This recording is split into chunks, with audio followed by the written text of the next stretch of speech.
we think big all the time as a club, and to be able to do that, one thing that we don't have is this trophy.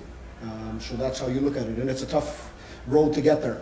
We know what happens or what you need to go through each round, and our next round becomes tougher, but you have to think big, and if you think big, your players think big, and we get good results like we did over these 2 games. This wasn't 1 game, it was 2 games, I think, of our team playing good football back in Hamilton and here, and now we move on.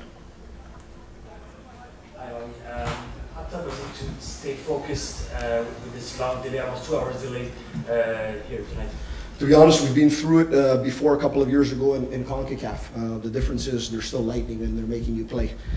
But we had, I think, about an hour and a half in El Salvador.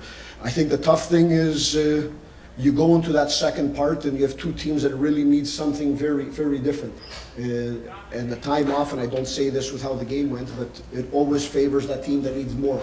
And that's Montreal, because they've got time to regroup, to think, to replan maybe things, and then you've got a group in ours who knows they're up in a score, and sometimes that could be a problem. And we saw that in the second half, where we defended a lot more than we wanted, but I think that's a byproduct of that break. But we talked about it in the break and trying to make everyone aware of that situation. And just know that you're going to have to suffer, you're going to have to be resilient in these situations, and the guys did it great. Okay, we'll now head over to Zoom. We'll start off with Charlie O'Connor-Clark. Go ahead, Charlie.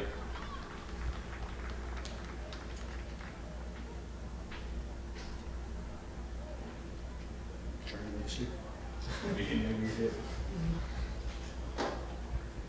Okay, one more time. Guys, any questions on Zoom, just use the raise hand icon. I'll get to you guys. We'll give it 2 more seconds, and if not, we'll move on. Okay. Go ahead, Alex.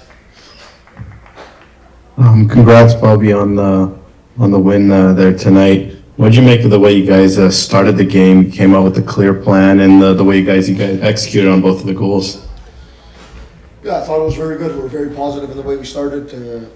Trying to keep our tempo, play our football, and really expose some spaces that we had looked at before the match. And I think we did a good job in the first game in Hamilton. But you got to make sure you increase the frequency of doing the things that work, because this game is about numbers. Unless you like to play with chance and luck, and they're not my friends.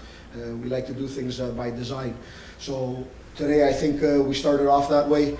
And if we look at especially the second goal with Kwesi Poku getting that in that area, it's something we worked on, we looked at in finding those isolations with Montreal's center back a lot of times in these 1v1 situations with a lot of space in between. And he did it well, and we've put Kwesi Poku in a position where he hasn't played a lot, but his qualities help there, and he's been rewarded with a goal, and it's a goal that gets us through to the next round.